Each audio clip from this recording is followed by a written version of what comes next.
Hello guys, today I have a book review, and today the book I want to review is Foundation by Isaac Asimov, which is a book I literally just finished, and it's a book I've been doing a buddy read on with Miles Estrada, and that's it because no one else wanted to join. They said they had no time, or they forgot, or they just didn't want to, or yada yada yada yada, bunch of random crap. You could say there's spoilers in this review, but this book is like so old. It's friggin' what? It's almost bloody. Came out in 1951. It's gonna be like what is it? 70 years old this year. It's gonna be a 70-year-old book this year. And you're complaining about spoilers. You had that much time to read the damn thing. um. Well. Anyway, I'm just gonna go through the general synopsis of what this book is about.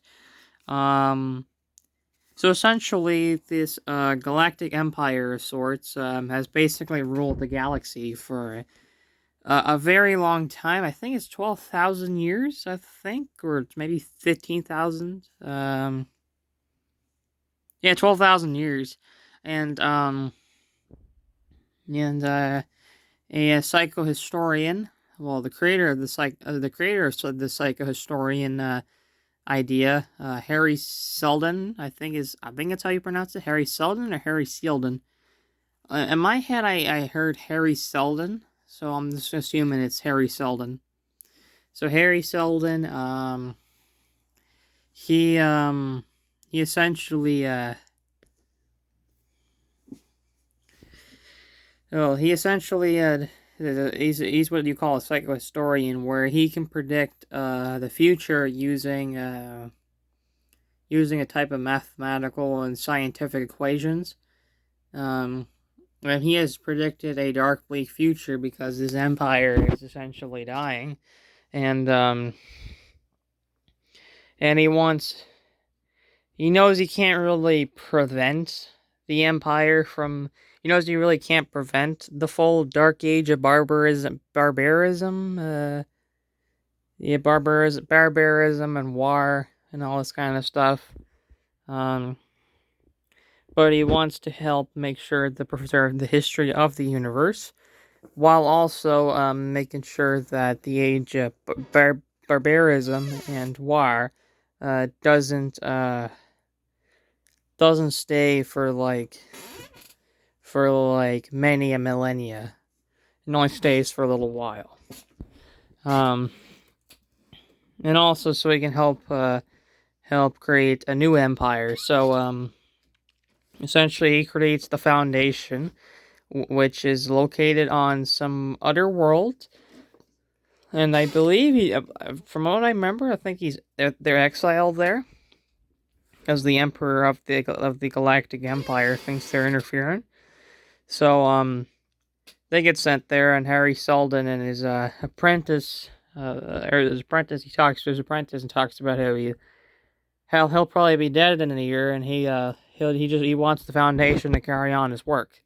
So we go to the second story, where it skips ahead to these people trying to collect a bunch of information. Second part I can't remember as well, and that's because like that's like a little bit of a slower part of the book, but it does read pretty well. And overall, it's just what you call it, slow part.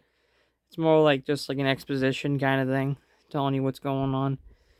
So essentially, after that, um, comes Salvor Hardin in the third story, and and then that one, and then that little thing, it talks about how like he manages. There was like there's a bunch of crooks, and he manages to outsmart them, and since he outsmarts them and wins the entire trust of the Foundation, he becomes the new mayor, and he becomes the true successor to Harry Seldon at that time, at least.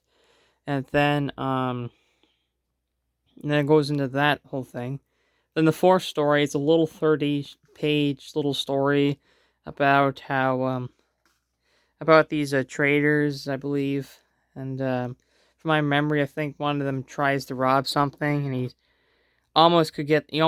gets the gas chamber, but he's lucky and he gets away, and turns out the thing he got was just a small piece of shit. So like he gets really fucking pissed. And that basic. I'm sorry if I'm not able to explain this as well to you. Because it's a bit harder to describe this book, because some of these the way it's worded and some of the parts I just don't really understand. But it's a really good book. And the final part is of this guy. I want to say his name started with P.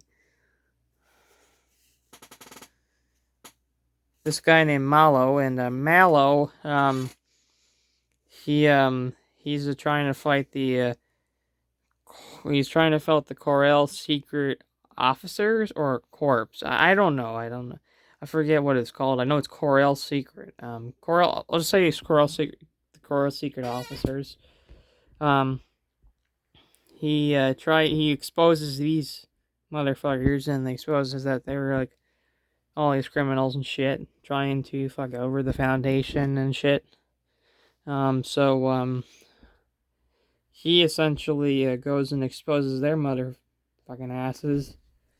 And again, like he gets thrown right up on the mayor's chair, and he becomes the third man to take over the Foundation. Now, the way I describe this book and how it's a little bit confusing, makes it sound like a piece of shit. But no, this book is absolutely not a piece of shit. But it's a really, really good book. Now, this is more of a prologue, and I think this book is a little more confusing because it's written as more of like short story collections. I was reading up on this, and this was written more as like short stories for magazines, science fiction magazines, before this book came out. And I believe the second novel was the first one to actually be like a full actual like novel of sorts. And it's kind of like the Dark Tower situation, where the Dark Tower 1 is a bit confusing, just because like the way it's written is more like a short story kind of format, or a serialized novel.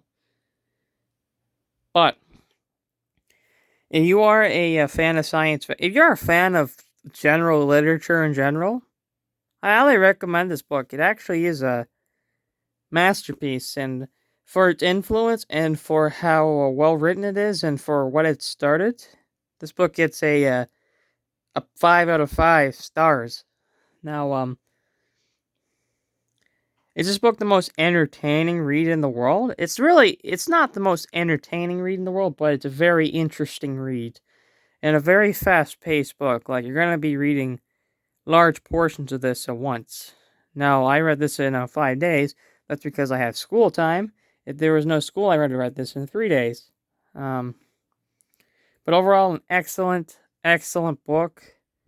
Highly recommend. Foundation by Isaac Asimov. And there is 18. So technically, there's technically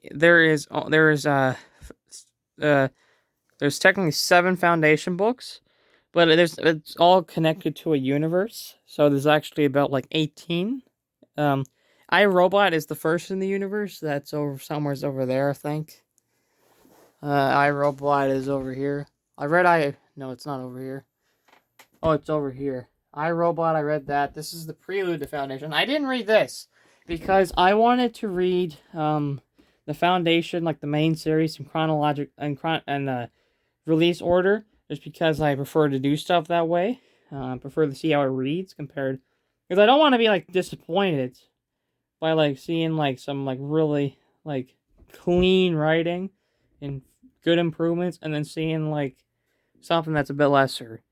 Like maybe is a bit lesser. I'm not gonna. Judging by how this beat Lord of the Rings at an award show, I'm not kidding. This is Yeah, but anyways, this is an excellent read. Now, the sequels to this book is Foundation and Empire, and Second Foundation. That's the original trilogy, and then there's Foundation, Foundation's Edge, and then Foundation and Earth. Those are books 4 and 5, and then there's the prequel books, which they have kind of listed wrong in here. Um, but Prelude to Foundation, which is over there, and actually Foundation and Empire, the second book's over there, and there's also Forward the Foundation, which is the second prequel, and that's the final book that Asimov wrote for this universe, and I think that's probably his final novel he ever wrote. Actually, I think it is. But anyways, yeah, it really is an excellent read, and this is definitely one you should definitely check out. It's also a short read too. Like you're not gonna take a long time to read this, and it is it's pretty interesting. And I really like science fiction. It just feels like better written. Um, I find fantasy, which fantasy and science fiction are usually compared to each other. Fantasy, I think, is it's a little more basic. It's a little basic, more basic Tolkien ripoff writing. Usually, I find. Um, and also the general plot structure is just a little basic. Let's go on a quest to fight a dragon, or let's go on a quest for this dark wizard, or let's go on a quest to destroy this, or it's always just like a simple little quest. Basic storyline that's been done over and over by after Lord of the Rings. Well, science fiction tends to be like whatever the hell it wants to be. Frankenstein is a loose science fiction. The Jules works of Jules Verne, H.G. Wells, um, William Gibson over there with his steampunk and Vox Prophet, I think it's called, and Philip K. Dick with the cyberpunk and the alternative history, Frank Herbert with the science fantasy, which is kind of like a Star Warsy kind of thing. And this book is a bit of an inspiration to Star Wars, but I'd say it's more of an inspiration to Dune. Um, this book is an inspiration to many science fiction things. Anyways, that was my review of Foundation by Isaac Asimov. I give this book a 5 out of 5 stars, and see you guys next time when I review some other book. I also might not review Foundation and Empire. Might not read that immediately after, just because of my tight schedule. I might probably read an Ernest Hemingway novel or or The Haunting of Hill House, just because like I hate reading sequels immediately after I read the book before it, just because it just feels like I'm reading just more, and it can get boring sometimes, and that's a bit of a problem. That's why I put down Silence of the Lambs right now, and that's why I put down Dune Messiah for a long time. I did finally finish it. That's because I waited long enough. I have to wait long enough before I can read a sequel. Anyways, guys, thank you for listening or watching, and I'll see you guys next time.